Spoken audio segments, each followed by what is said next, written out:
Tour Stories / The Check-In is made possible by our friends over at Izotope. You know Izotope, and you know they are the best in audio repair, mixing, mastering, and general audio magic, like removing the heater sound that's going on right now. Thank you, Spectral Denoise. Head over to izotope.com for frequent deals on plugins for audio restoration, mixing, mastering, and more. That's izotope.com. Tour Stories is supported by the great Distrokid. As you know, Distrokid connects direct to TikTok with exclusive access to your TikTok artist account. What's new at Distrokid? You can do unlimited instant mastering. You can distribute your music videos, and the newest, greatest thing, Bandzoogle, where you can build a website and a store in minutes. And of course, they have an app, which is a delight to post new songs and get paid. Tour Story listeners get 30% off at distrokid.com/VIP/Tour Stories. Distrokid. Get your music out there.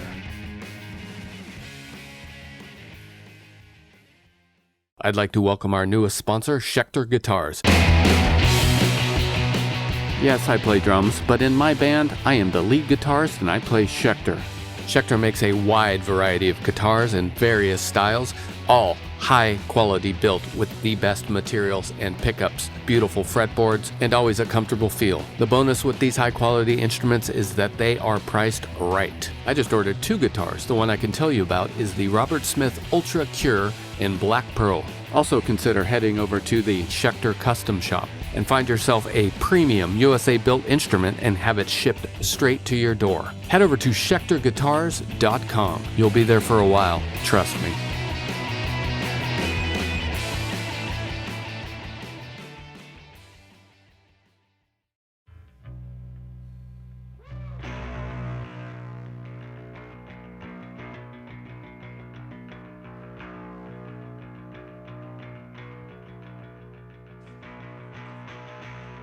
Hi, Zach. I heard a dog bark right there. That's my boy Archie, who's down here at my shop with me, and so if he starts making sound, everybody's just gonna have to. He's a wonderful dog, so everybody should be happy about that. Yeah, I like Archie. I brought some Archie home with me. He gets everywhere. Yeah. All right, man. How's it going there in Minneapolis? I want to talk to you about this. And I wanted to talk to you about it. And I think maybe, we're winging it here, but every day things change here. And today is what, Tuesday? Tuesday, January 27th. Yep. So, I'll address off the top. It seemed like finally yesterday there was some tiny bit of movement, which for everyone in Minneapolis, since this began, it's just been a constant ramping up of a kind of disbelief at how incredibly fucked everything is, and every time it ramps up, there's a response of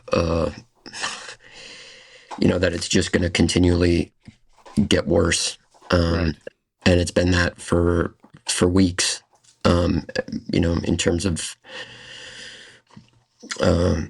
what's happening nationally. It just felt like, well, we're just in this incredibly shitty situation, and nothing is changing other than that it's going to last forever, and it's just going to continually get worse. So yesterday,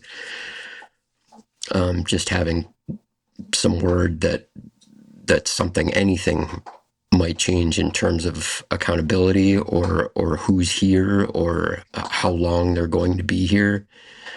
Just the tiniest bit of relief. It's something we haven't seen here since this began, and in no way by no means does it mean great things are coming, but just a tiny shift felt like, Jesus, this is something at least. Right. I mean, it feels the rest of the reasonable American citizens feel relief as of yesterday's what they said. They said they might be leaving. The lead Nazi is got a new job in California.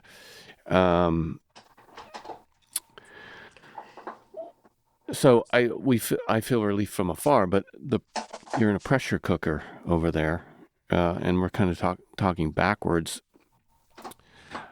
I don't know that I know that I have never been in a close to a military state or something that tense, and feel like the bad guys are taking over. I'm a bit of a Neanderthal, and I worry about my response to that. Yeah. And I have children, or not children. I have a child. So I don't know what that could have felt like when you're out there trying to fight. It seems like an uphill battle, and then we have people getting murdered. Renee Good gets murdered first, then Alex Pretti. Yeah. To be honest, I'm not trying to pimp this, but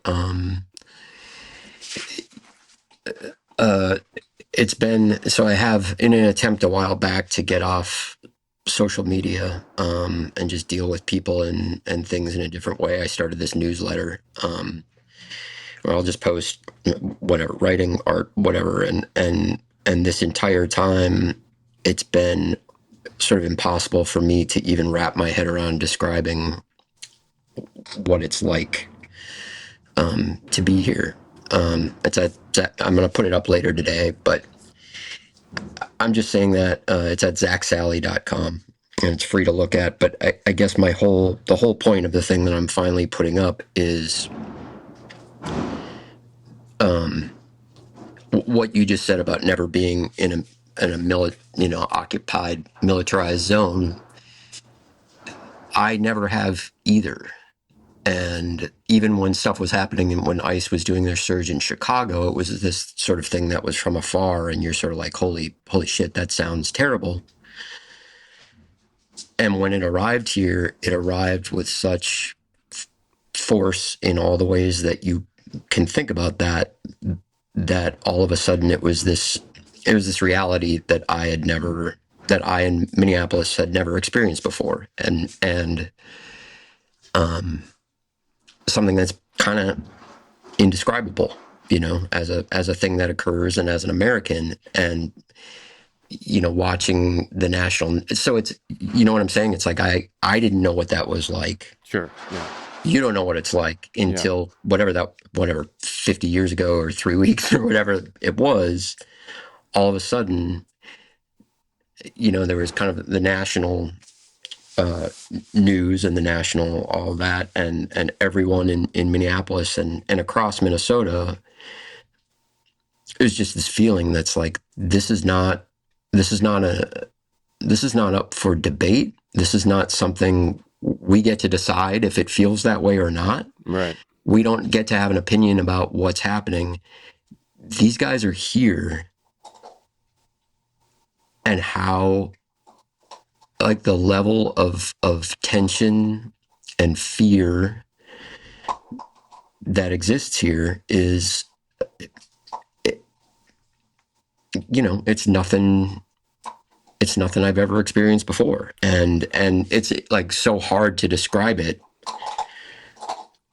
to people outside of Minneapolis, where it's like, well, maybe it's this or maybe it's that. And you're like, no, it's this. And it's, and it felt, it feels like a hostage situation. It's like, this stuff happens. And, just to run it down, the moment they arrived in town, just sort of like a blanket of fear, and they were behaving in the way that they were behaving. It was clear that they were here for a purpose. I don't want to speak for everybody, but the purpose that they were here for was absolutely to just try and see if they could push our city to explode like we quote unquote did during George Floyd. Yeah. Like that was, like for us I to think be that's like the only purpose. I don't know that anyone else can honestly say anything different. It sure felt that way, and again, in these times, I also want to be careful to the degree I can, where it's like, all I can say is to the people, to the residents of my city, my home, my state, regardless, mostly, of political affiliation, there was an immediate sense of like, what the fuck is going on here? Mm-hmm. And why, and to run it back, when they said they were sending 1,200 ICE agents, I was like, dude, that sounds troublesome. Mm-hmm. They arrived. Everybody was like, what is going on? Then Renee Good was shot because I got a text from a good friend who lives 4 or 5 blocks away. And that went down. And we all know the immediate response to that. And then my federal government decided that their response to that was to send in 1,800 more agents who are masked, who are often plainclothes, who don't identify themselves, Mm-hmm. and it was just like no matter what anybody said, it was it was like this is the deal, and nobody can stop us. Right. And there was no question here that this is just going to continue until we break. And we'll get into this later, but like I've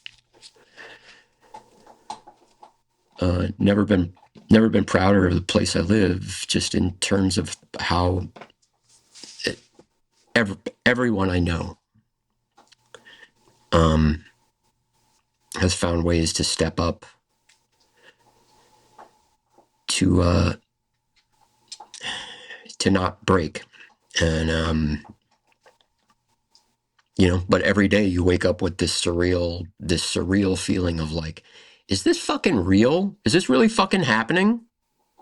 And then 2 hours later you're like, yep, this is absolutely happening. And you go try and find something to do, to keep it in whatever small way you're able to try and keep it from happening. And I've never been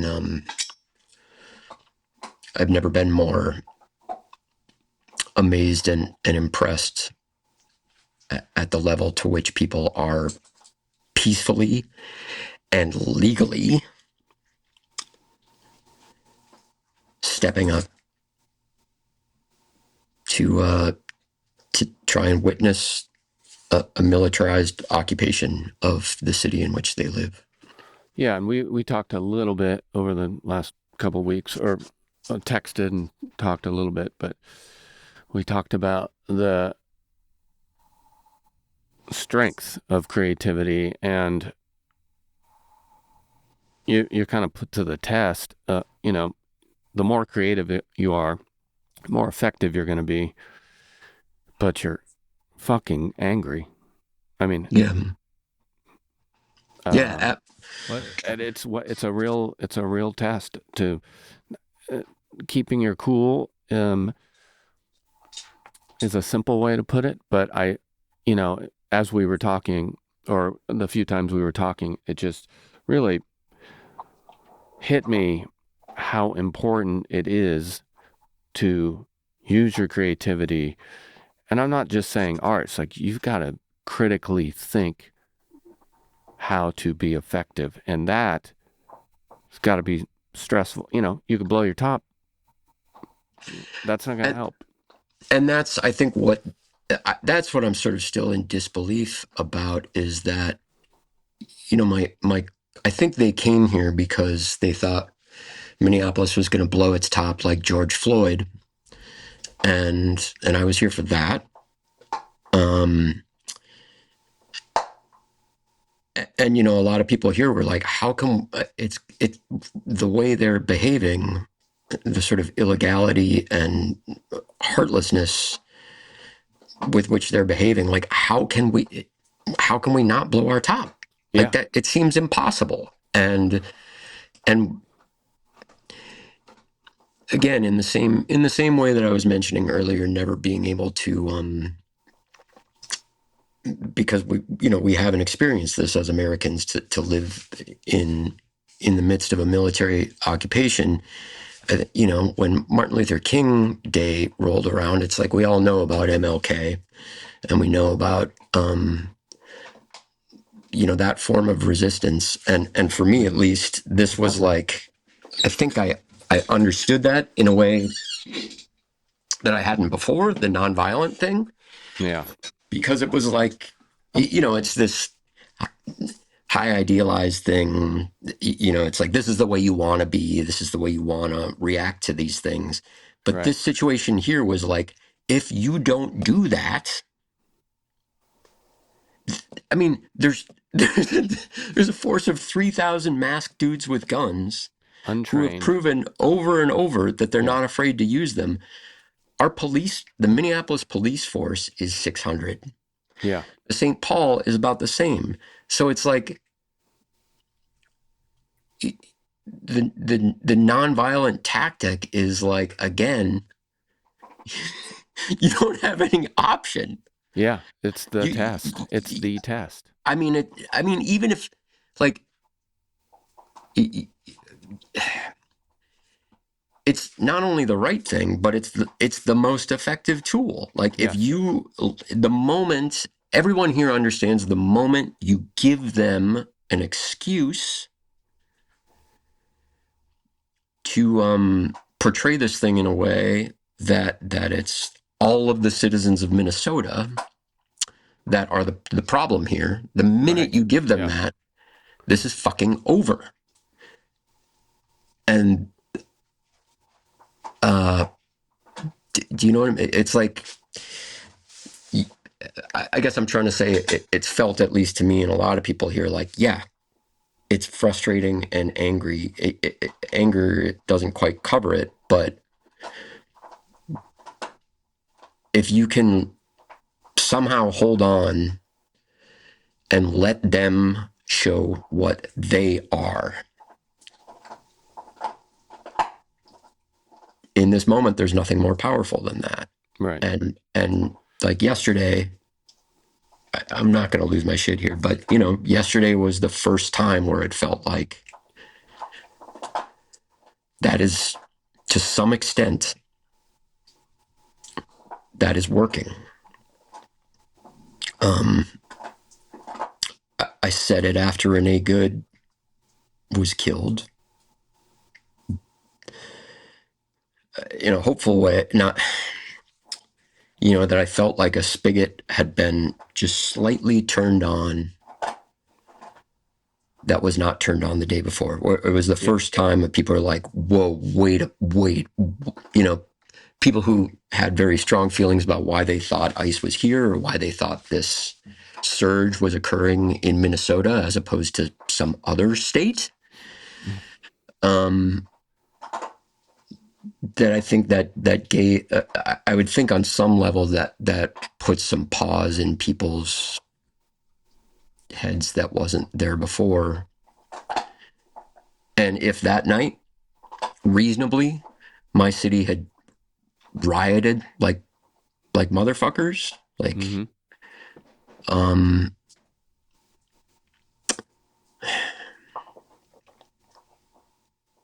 then right now I'd be living under the Insurrection Act. Sure. Right. Like, and you know,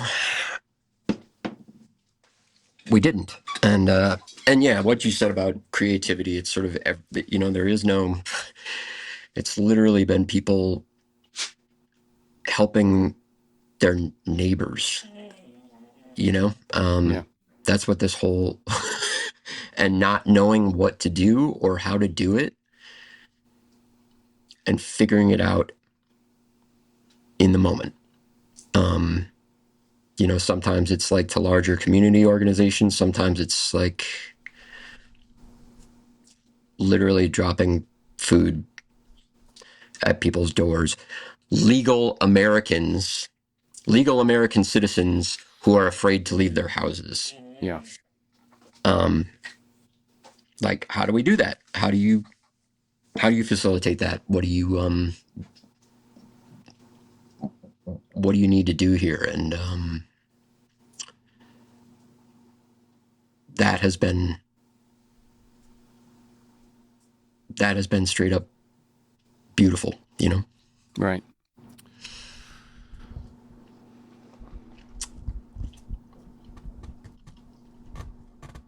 But yeah, it's I don't know what comes. Archie boy, that's my dog. Okay, go eat it over there.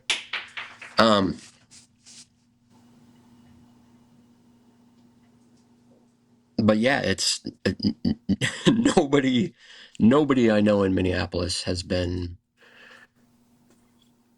remotely okay Okay. for quite a while, and it's really hard to describe what that's like. But that's why I wanted to talk to you, just because like whatever folks are seeing on the news or not seeing or whatever, it's just like I'm just a guy who lives here. Yeah, and I want people to hear that. I want people to hear from a guy that is living in it. Yeah, You're doing it. and the thing I wrote, you know, the thing I'm gonna post on my site is sort of, it's really clarifying in the way that you try and back off of this moment and sort of take a bigger picture thing, and a lot of people all over the country and all over the world can sort of see this from the outside and have their views and opinions on why they think it's happening here or what they think it's like. And this cuts through all of that for me in ways of like, it doesn't matter where you are on the political spectrum or what your beliefs or ideologies are. Trust me, if this comes to your town, you don't fucking want it. You don't want this where you live, where you disagree with the policies of your federal government, and in response, they send in masked, armed troops. You don't want that.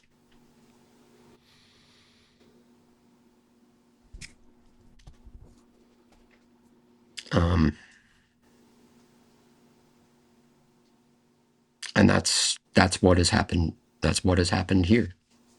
And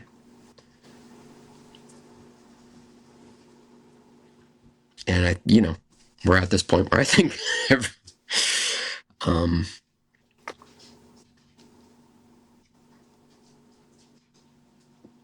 that's the prism through.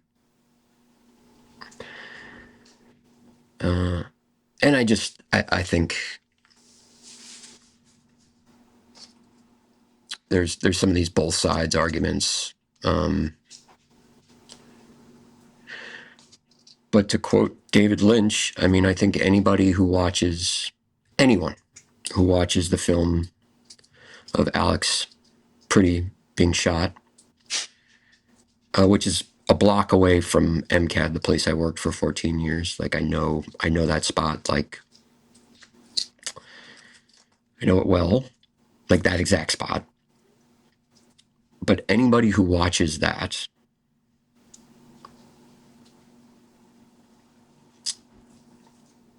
and doesn't feel some horror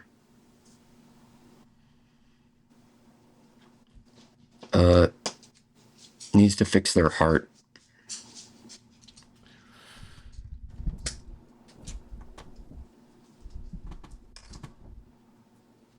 I agree.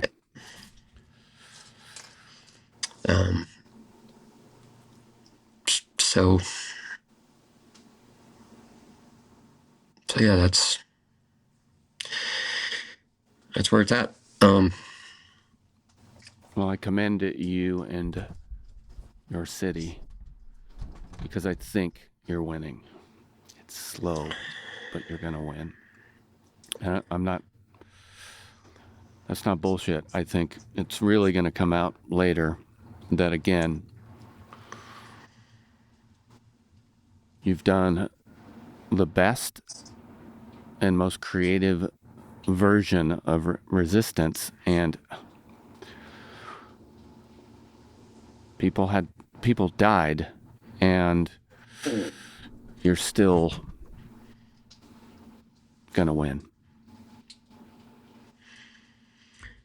Yeah, I think that's what's kept everybody going, you know, is that for us it's so, for us collectively, you know, it's felt so so clear about what's happening here. And I agree with you, you know, I think there's no question to me that down the road, years or whatever, this will be looked at as there's clear historical precedence for what is happening in Minnesota right now.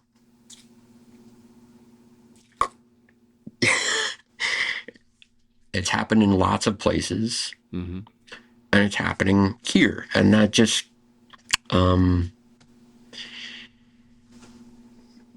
know, and again, zooming out, it's like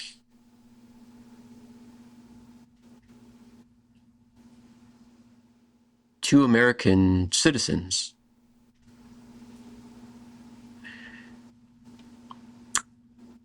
have been murdered in the streets by our federal government. You can spin that any way you want, but That's what happened. That's what happened. And the reason there isn't more clarity around that basic fact is, of course, why we're here in the first place. But there's just no getting around that. And I think the ways in which people want to or feel that they should justify it, that's why I got out of the ideology game, man. Like, you know, the idea that I could say that and it would be like, oh, well, that's because you're a Democrat or you're a liberal or you're a, you know, whatever. It's like,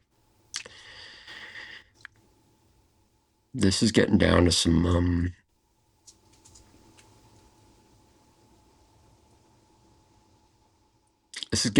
right and wrong stuff. And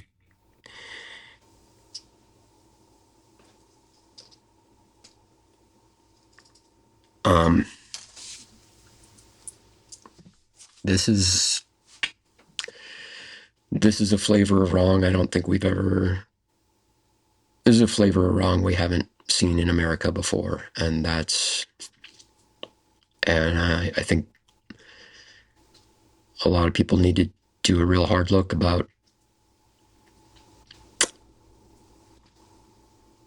about what their right and wrong is. Yeah. It's pretty clear here.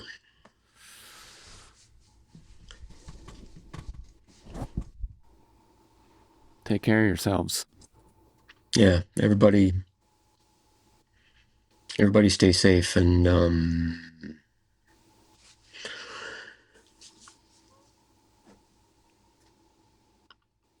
keep your head on a swivel, because it's all swiveling. All right, man. Well, thanks for your words. I appreciate it. Love you, man. And your perspective. Love you too. I'll see you soon. Maybe in Minneapolis. Come on down. You can help me print posters and shit. I will. All right. Are you gonna get your writing up today? I am, yeah. Okay. Yep. I'm gonna try and